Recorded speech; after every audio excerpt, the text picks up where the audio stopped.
today's conversation on the second to last day of this festival, the seventh day here, is with a very dear friend and a person who has been one of the outstanding leaders, not just of the Jewish community, but also of Greensboro as a whole in his many years here, and that's Neil Belenky.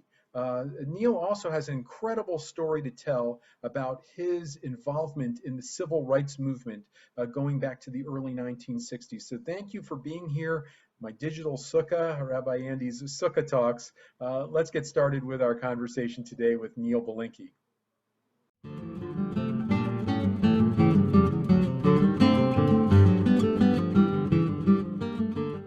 So welcome back, everybody. We are here with our next guest in my Digital Sukkah.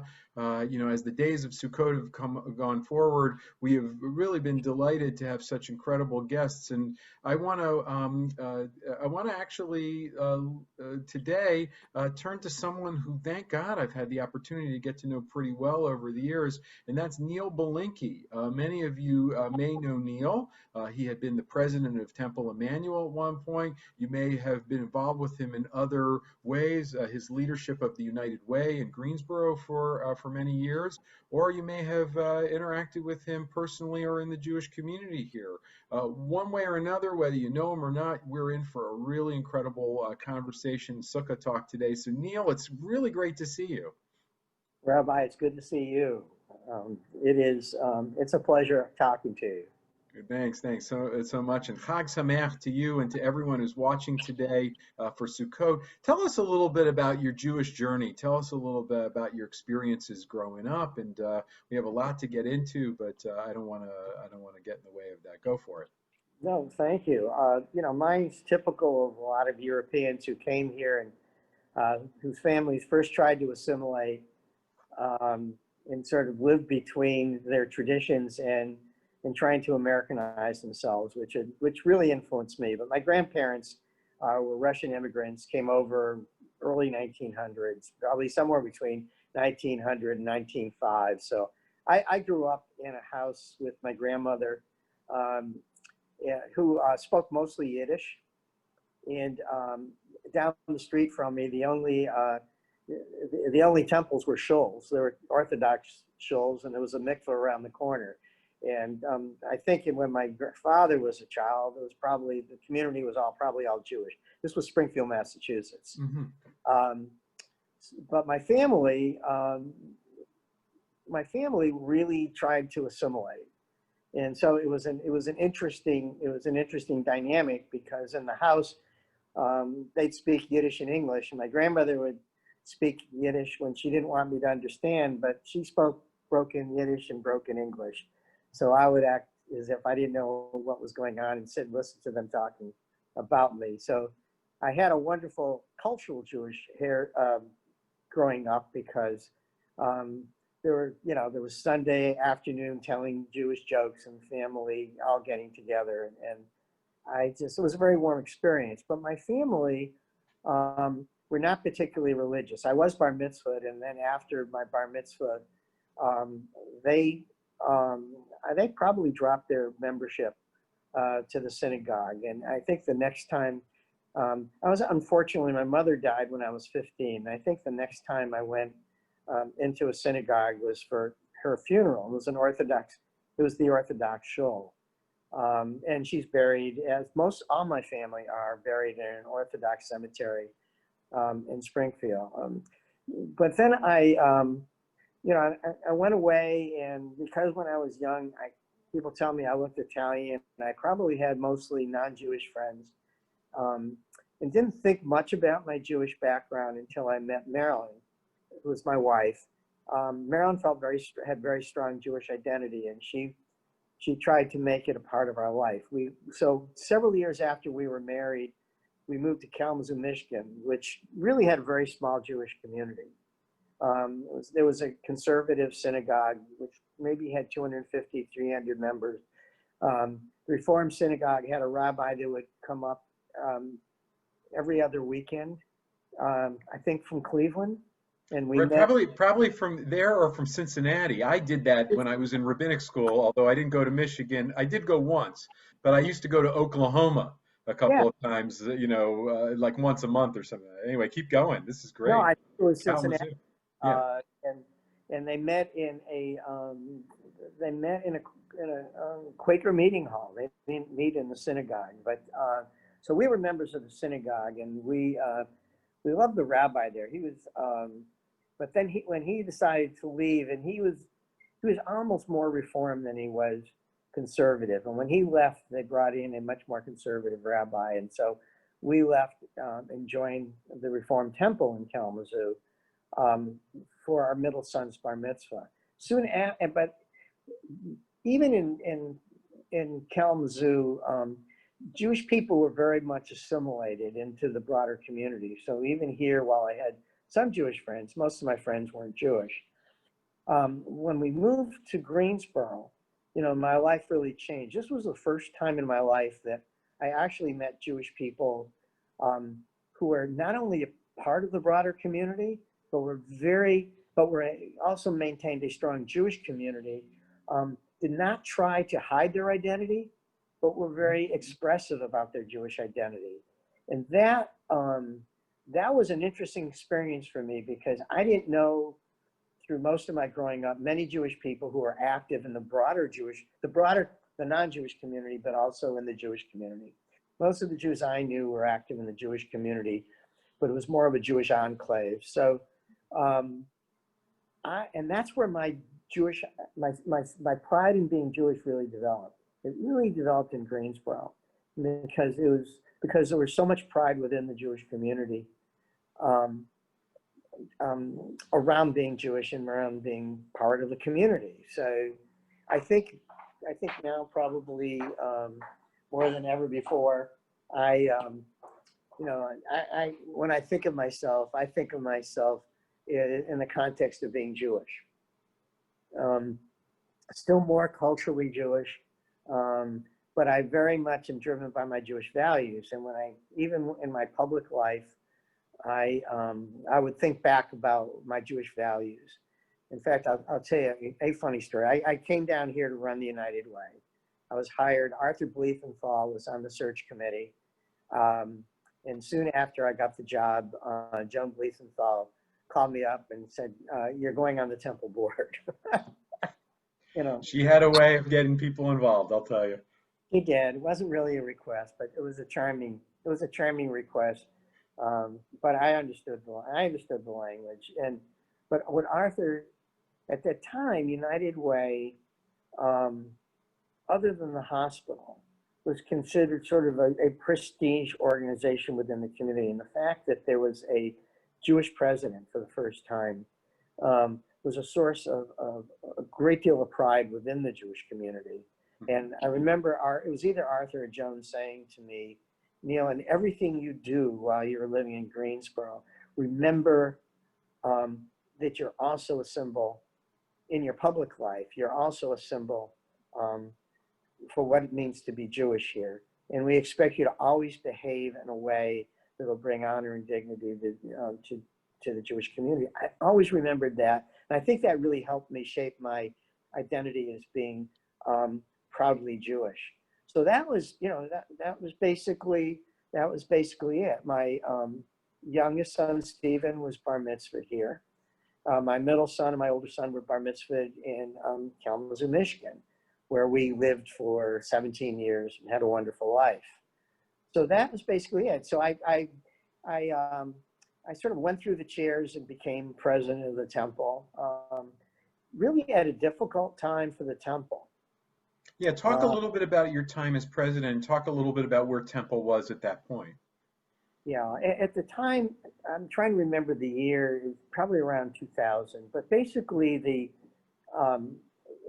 and we had just hired Rabbi Gutman, but the congregation was shrinking. It was getting smaller, and it was getting older. And that is an invitation for a congregation that is not going to survive. A congregation can only survive if it has young people, if that honors its past and thinks about and lives for its future. Right. And that was a common, and when I became president, that was sort of the theme. So when Rabbi Gutman came on board, we knew that once he became involved in the community, we would have to think about what to do about our Green Street temple. And the reason for that is, and by the way, and by that time I became president of the temple, never thinking that we were going to deal with the issue of moving under my presidency. I thought that was going to happen several years later. Mm-hmm. But circumstances changed that, and we started a discussion about having a temple that would allow us to have Jewish life, because we didn't have a Jewish community center. And so while it's not really commonly understood, the people who really led the effort, the Bleethenthals, Buzz Strasser, the Sloans, Tom and Linda Sloan, they weren't driven to leave Green Street. They were driven to have the kind of space where we could have Jewish life, have a place for a religious school, preschool, for community meetings, for life cycle events. And so they wanted a footprint. I think those who wanted us to stay always believed that they just wanted to move. That was not their intention. Mm-hmm. And we spent a couple of years, looking at plans to stay and to leave.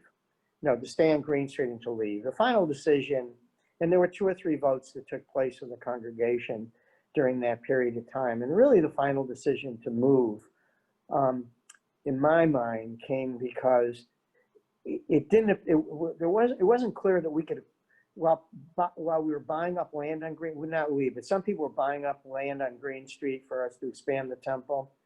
It wasn't clear to many of the rest of us that that the neighborhood would support really clearing out all those homes and building another large church, well, a temple, another large facility there, because it was Holy Trinity and it was First Presbyterian Church. So there were 3 votes of the congregation, and eventually we moved. My role as president, which I think really speaks to leadership, there were so many people involved in the move that no one person can take credit. No small group of people take credit.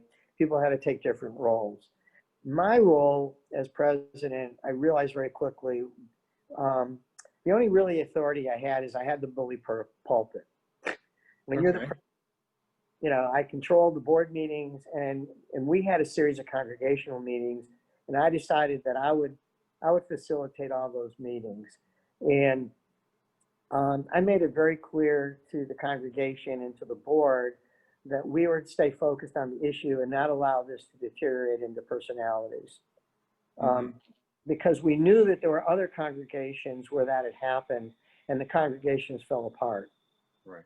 And so I was bound to determine that wouldn't happen. And for the most part, I think we were successful. I mean, there were always individuals who behaved badly. And, and oftentimes when they behave badly, you don't have advance notice. So there were some hurt feelings, but for the most part, we got through the stay move votes and held the entire congregation together. And I really believe a lot of it had to do with Rabbi Gutman, who had a clear vision for Jewish life going forward. Once people saw the new facility, they could see why that vision of a community made sense. And we were able to avoid irreparable damage between those who wanted to stay and those who wanted to leave. I think the last thing, quite frankly, was then the children, really many of the people who wanted to stay and the children of some of the older families became the leadership of the new temple. So we made the transition, and so it would be a home. We made sure that, unlike what's going on in today's politics, it was not we intentionally have tried to avoid decision-making by division.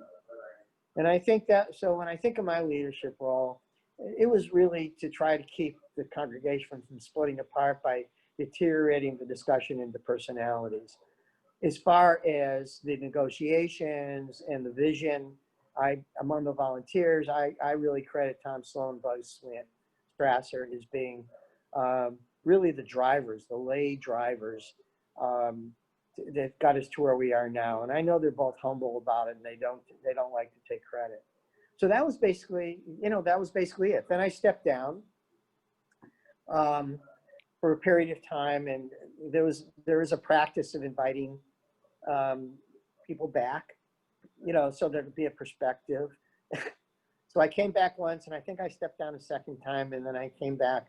I may have come back a third time. I think this is my three strikes and you're out.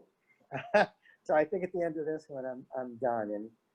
But I'm still active in the temple, but I'm co-chairing with Ron Milstein the endowment drive, because I think it's a way of going full circle. The beginning for me was being part of that larger effort to save the temple. And I really believe the temple was dying. And I think for me, the effort on endowment giving is really to start helping preserve the future for the grandchildren of current members. Yeah, I mean, I have to give a big thumbs up to you and Ron, and I think that, as we make our way into these next years, providing for that long-term stability with legacy giving is going to be critical. It's going to allow us to take forward the things that we've been doing that have been, I would say, at the forefront of what Temple manuals in this area, and also allow us to continue to grow, in these next directions in terms of enriching the experience. Not just providing baseline experiences for youth, but also enriching their experience as they're growing up here in Greensboro. So thank you guys for doing that and for your leadership going forward. I also want to say personally that we've had conversations over the years, Neil, leadership conversations, which have been tremendously important for me in my steps, not just as an associate or an assistant, but also as I'm looking to transition into the senior role. And I want to tell people, sometimes there are people that are out in front, and then other times there are people that we as leaders have side conversations with, critical side conversations. And Neil, I'm just very grateful for that continued role that you've played. Well, thank you. I mean, obviously not obviously, but those who are listening, I am a very, very big supporter of yours, and I'm just thrilled that you're going to be a leader. No, and I don't mind being in the background. It's much more fun than being out of. Well, thanks for that. So let me talk with you, because you talked about your upbringing. You talked about being in Michigan. So you've taken us back to Massachusetts a little bit. You've taken us to Michigan, and obviously now for the course of the past 30 years, Greensboro. But there's a part of your story in the 1960s, a formative part of your life, where you really step up and answer a call. Why don't you tell us a little bit about your involvement in the civil rights movement, with voting registration, with the Freedom Riders? This is a really important part of American history. Tell us a little bit about that, Neil. Well, I went down to Birmingham. I was going to college north of Chicago, and in 1964. In the summer of 1964, I went down to Birmingham as a civil rights worker, and which I didn't realize till years later was a pivotal year. It was really the year that Birmingham integrated. The year before was when they had the famous television viewing of the police releasing their German shepherds and the hoses on people. It was an interesting point in history, and I was down there this summer when the civil rights legislation it really ended discrimination legally and was adopted. But my family were very liberal. I think my influence was probably mostly my dad. He was a very tolerant person, and growing up, we always had friends. We had a variety of different friends and people in the house that were truly friends. So but when I went off to college, I was doing I was going down to South Chicago on weekends doing some tutoring, and then a friend of mine at college, a woman who's, we were maybe 18, 19. She's African American, and she said her dad was coming up.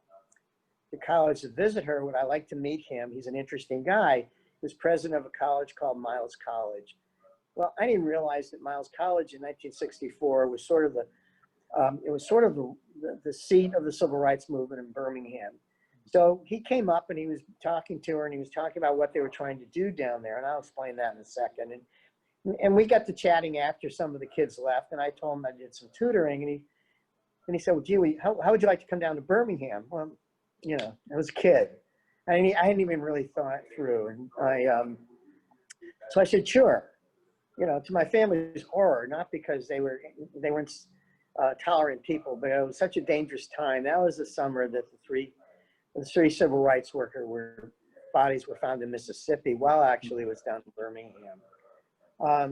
So I, being idealistic and naive, you know, and I say this because I didn't have a sense of mortality. People at 18, 19 don't really understand mortality very well. So I went down there. I spent the summer doing really two things. One, secondarily, it was voting registration. I was living at Miles College, which was really an armed camp. We had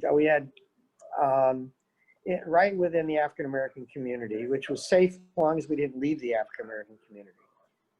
And we were trying to register people to vote. But my primary job was to work with, I think there were 20, 25 students who had been admitted into Northern colleges as an experiment, if they could pass the SATs. And in Birmingham at that time, you only needed a high school education to teach in public school.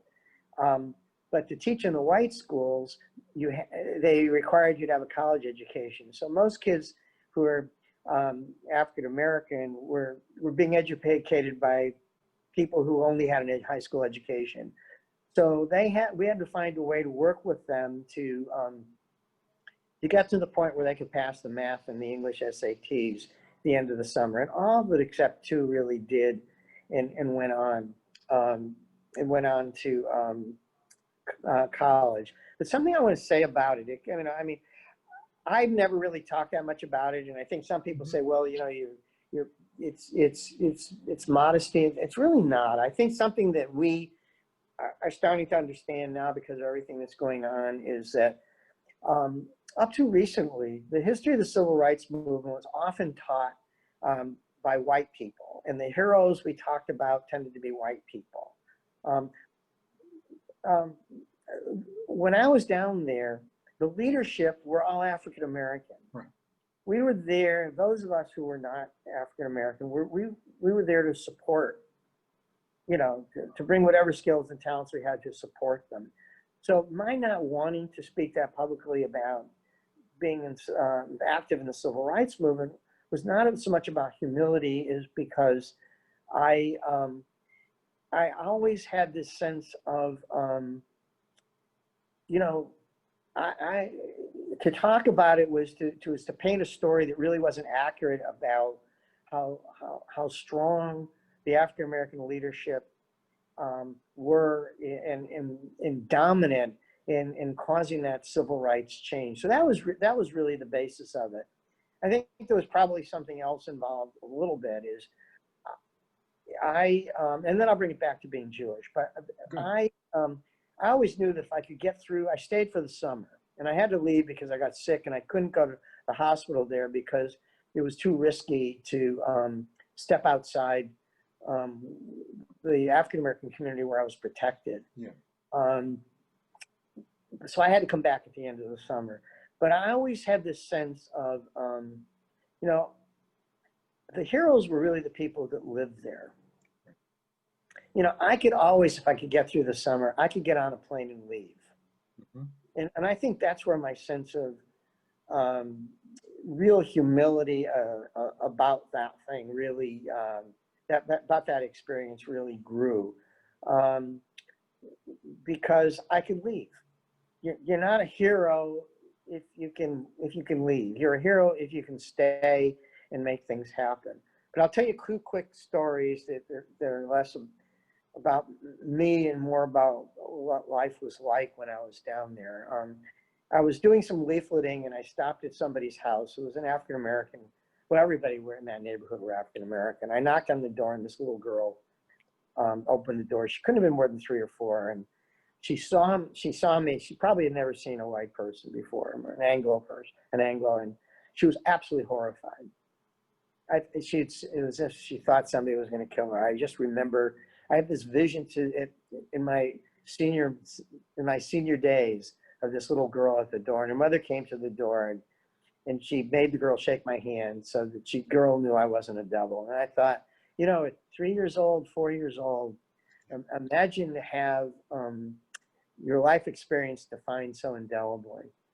The other thing I'll tell you about how crazy things were down there, that it made me understand that the South in the 60s was like living in it's a story I'll tell you, it's like living in a different country. When I got down there, we did not have books to work with the kids. So I went to a party and we had a lot of support from Quakers because, people talk about the Underground Railroad. The Underground Railroad still existed in the 60s. It just wasn't wagons.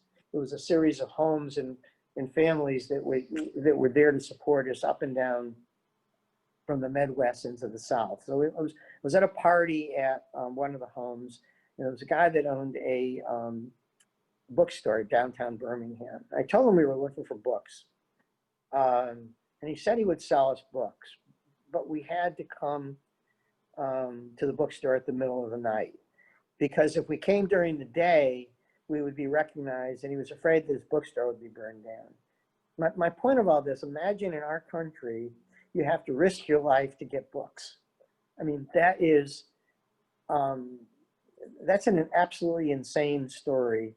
But that gives us a sense of how things were, and even though, we have a long way to go, and in some respects, how far we've come. Now, that doesn't mean much to people who are going through discrimination now.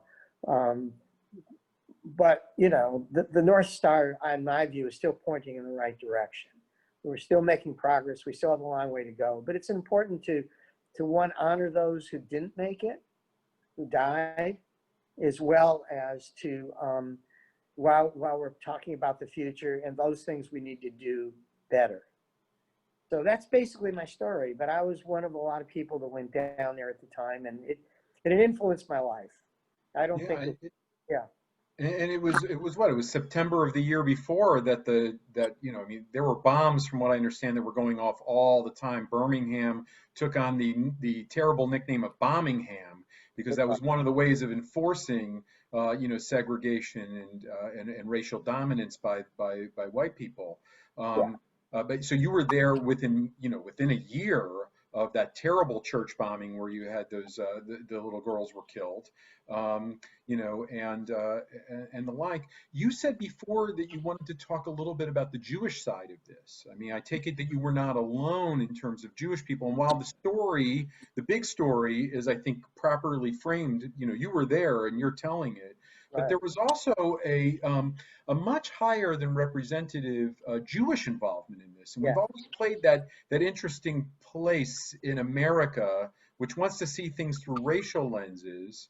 And yet we've also got our Jewish lens. I was wondering, maybe with some closing thoughts, and take as long as you need to, Neil, if you would talk a little bit about the Jewish connection.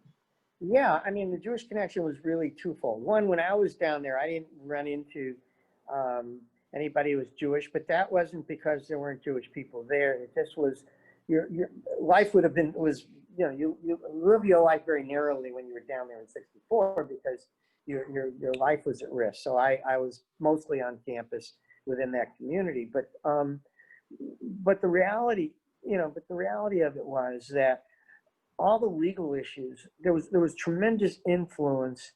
There was tremendous Jewish support of Black leaders, helping them work through the legal issues related to integration. And I always knew that, and people I knew when I was there who were African-American leaders in Birmingham were very cognizant and appreciative of that. There was also a strong sense of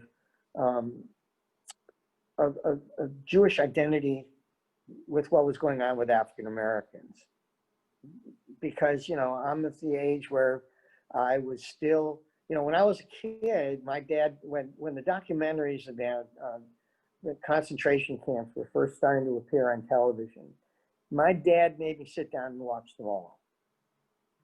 He wanted me to understand.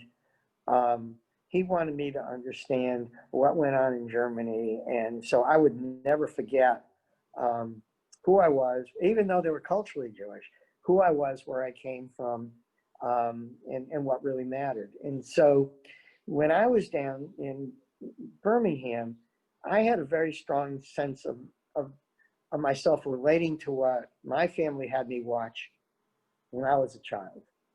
And so so I think I had a very strong sense of Jewish identity with what was going on.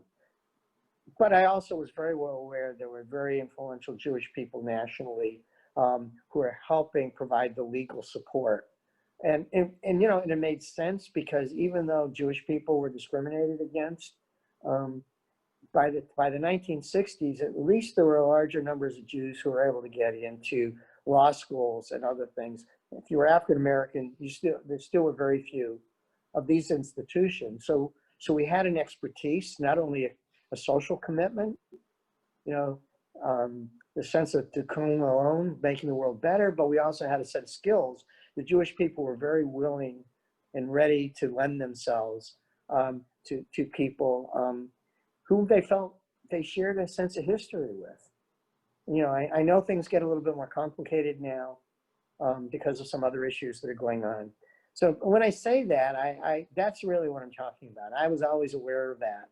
I was always aware of the talent that we brought. And of course, there were a lot of Jewish people like me who were just plain civil rights workers. I just didn't run into them. And of the three, and I think one of the three, if not two of the three civil rights workers who died in Mississippi while I was there, were Jewish.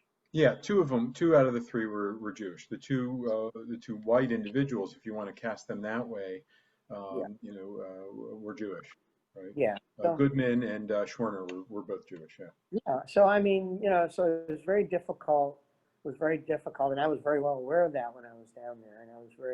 And of course, everybody was listening. At that point, there were only 3 TV stations, but everybody was watching TV every day when I was down there, because they had not found the bodies right away. And I will say this. I know we're running through time. I think if it were not for television, it would have taken many more years for the legislation to be adopted, all the civil rights legislation. But I think by 1963 and again in 64, and of course some of it was back to 59, people started seeing the violence for the first time in their living rooms. Right. It was one thing for it to be very intellectual. It's another thing for it to be people to turn on their television, and you couldn't turn away from it because there were only 3 TV stations. So people were seeing this in their living rooms, and that had a tremendous impact.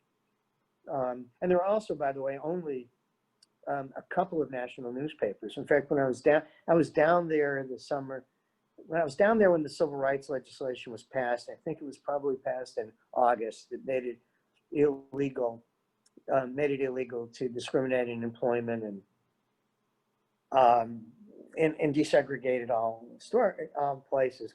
But I was living on campus, and I happened to be good friends with the president of the college, and I was sitting with him in his den when the New York Times called. Yeah, and now it doesn't have the same meaning, but back then it was like getting a call from a different planet. I mean, New York Times was this famous newspaper out, so and listen to him have this conversation, and that was honestly, because I was a kid, the first time I realized that I was probably living in a historic moment. Yeah, because the New York Times was such an important. I mean, it was New York Times, probably the Wall Street Journal, Washington Post. I don't know if there was anything else out there that people ever read, maybe Time and Life magazines. Right. I mean, it was a very different world in the sense that we didn't see life's experiences from moment to moment. It really happened on much more of a delayed basis. So it took, and you were also, and consequently, you also felt a little bit more isolated. When I was down there, I mean, I really felt as if I were living in a different world. There was no Zoom, there were no texting, there was no email. Um, and quite frankly, I never called home because we always knew that our phones were being tapped. So when I was down there, I never communicated. I never communicated with my family because I didn't know what kind of a conversation my family would want to have with me. Right. So I don't know if that's getting it off guard and answers the Jewish thing, but No, I think this is very helpful. In fact, I just want to express my gratitude, Neil. I know that these are not stories that you've told often or readily, but especially this time of the year. So I just want, on behalf of everybody, thank you for your time and your insights today. I'm going to end this visit to the Digital Sukkah, but I'm really hoping that as we go forward, we'll continue these type of stories, and in fact encourage others who want to come forward to tell their stories about their times or other connections to this important moment or other important moments in American history to do so. So again, everybody, Hag Sameach, thank you for being here, and we'll see you again real soon.